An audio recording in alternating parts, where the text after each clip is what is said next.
कई नुमान को धमकियां मिल रही हैं। नुमान को जो है जब वो जाता है तब भी उसके पीछे 2 बाइक होती हैं और 4 लोग, मतलब एक बाइक पे 2 लोग बैठे होते हैं। 4 लोग हैं जो उसको हरासा कर रहे होते हैं, जो मतलब उसका पीछा कर रहे होते हैं। ये किस वक्त जाता है, किस वक्त आता है। अनीला के यहाँ जो है बेटी की पैदाइश हो गई है। अब बेटी अभी किन के पास है? अनीला के पास है या उन्होंने नुमान को वापस कर दी है कि भाई ये आपकी बेटी, अपनी बेटी लो और आगे चलो।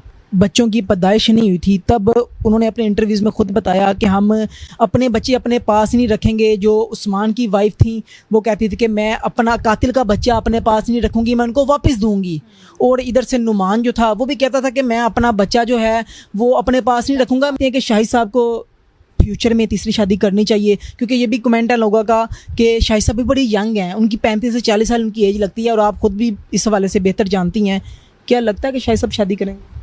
बात ये है कि देखिए, शादी करना, जिसने शादी करनी है हम रोक नहीं सकते, क्योंकि ये उनका ज़ाहिर बात अपना ज़ाती फेल है, ज़ाती उसका मसला है। शादी से हम नहीं रोक सकते। लेकिन अभी जो जैसे आपने अभी बताया कि तीसरी शादी कर ली है, इस हवाले से थोड़ा सा मैं बताऊंगी कि मुझे नहीं लगता कि तीसरी शादी कर ली है, क्योंकि मैंने जब भी नुमान लोगों के घर गई हूँ ना, तो मुझे वहीं मिले हैं शाहिद साहब। और दूसरी बात ये, जैसे नुमान की फैमिली और नुमान खुद इस चीज़ को लेके चल रहा है, तो वो आपको क्या लगता है कि शाहिद साहब इतनी जल्दी ये शादी कर सकते हैं? इतना बड़ा स्टेप नहीं ले सकते। इतना बड़ा स्टेप वो नहीं उठा सकते, क्योंकि अगर वो उन्होंने इतना तो सेंस वो इनके अंदर है, शाहिद साहब के अंदर, कि अगर वो शादी करेंगे तो लोगों को यही लगेगा कि शायद इसने तीसरी शादी करनी थी, इस वजह से अनीस बीबी का कत्ल करवा दिया।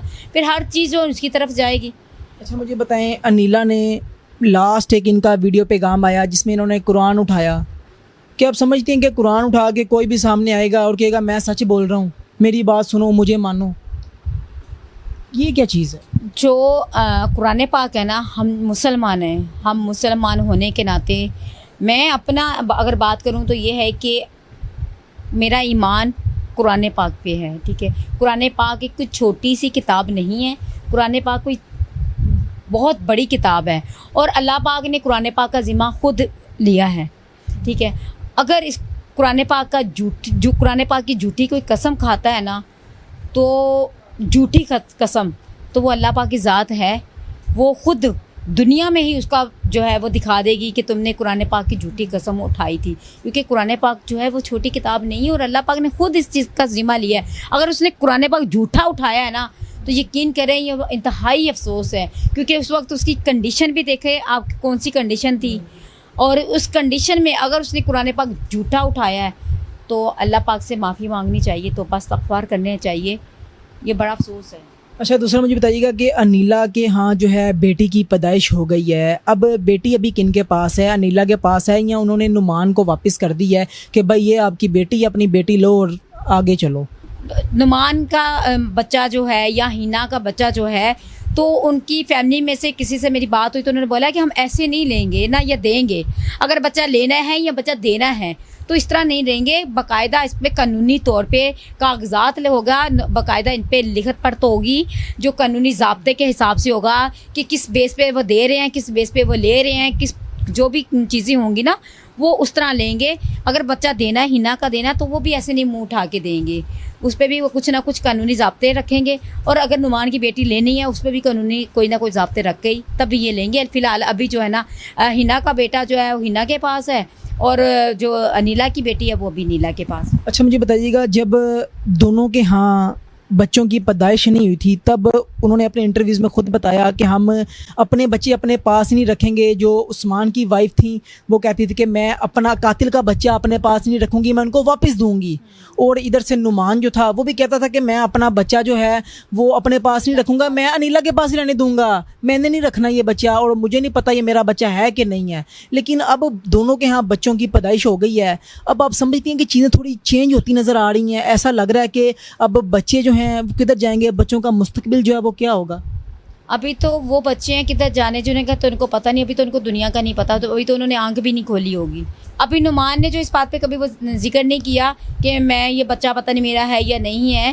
हाँ, फ़िलहाल इस बात पे कभी मेरी जब नुमान से बात हुई तो मैं बाकायदा इंटरव्यू में भी ये चीज़ सामने मैंने रखी है कि नुमान ने ये लाजमी बोला था कि मैं जब कभी बाहर जाता हूँ या मैं दोस्तों में बैठता हूँ तो मुझे लोग अक्सर ये कहते हैं कि यार वो ध्यान से देखिए, वो अपनी जो है ना बच्चे का डीएनए टेस्ट करवा लेना, ये करवा लेना, उसने ये बात की है। लेकिन उसने अपने तौर पे जो है ये नहीं कभी कहा था कि पता नहीं ये मेरा बच्चा है, ये नहीं कहा है। और दूसरा जो है बच्चा रखने की बात जो है वो तो ज़ाहिर बात है, वो माँ बाप हैं, उन्होंने पैदा किया है, वो रखते हैं, ये नहीं रखते, ये उनकी बात है। ये हम लोग हैं, हम पता नहीं किस किस बात पे मतलब लेके बातें करते रहते हैं, ऐसा हमें नहीं पता, क्योंकि किसी की पर्सनल लाइफ है, पर्सनल ज़ाती काम है, हम मुदाखलत क्यों करें इन चीज़ों में। अच्छा, दूसरा मुझे बताइएगा कि हमें कुछ ज़राए से ये भी अपडेट्स मिली हैं कि नुमान के पीछे कुछ ऐसे लोग लग गए हैं जो कि नुमान को डराते हैं, धमकाते हैं, नुमान का पीछा करते हैं जब वो ऑफिस जाता है, घर आता है। क्या ये सच है या सिर्फ ये अफवाह ही फैली है?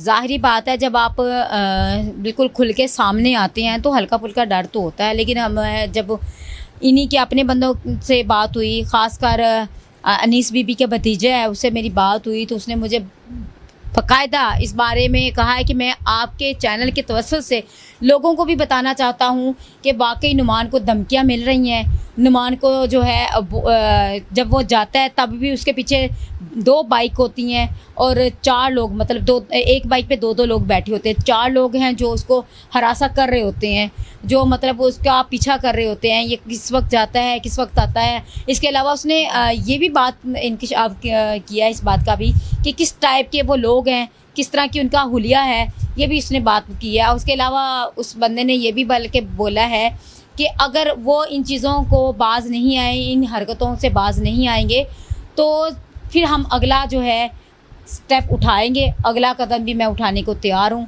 और हो सकता है कि वो इनके खिलाफ FIR भी करवाए। लेकिन अभी इन्होंने FIR नहीं करवाई है। फिलहाल उसने अभी FIR नहीं करवाई, लेकिन FIR वो कह रहे थे हम करवाएंगे। जी, तो नाज़रीन, आपने तमाम तर जो केस की सूरत हाल देखी है कि क्या मामला चल रहे हैं। नुमान जो है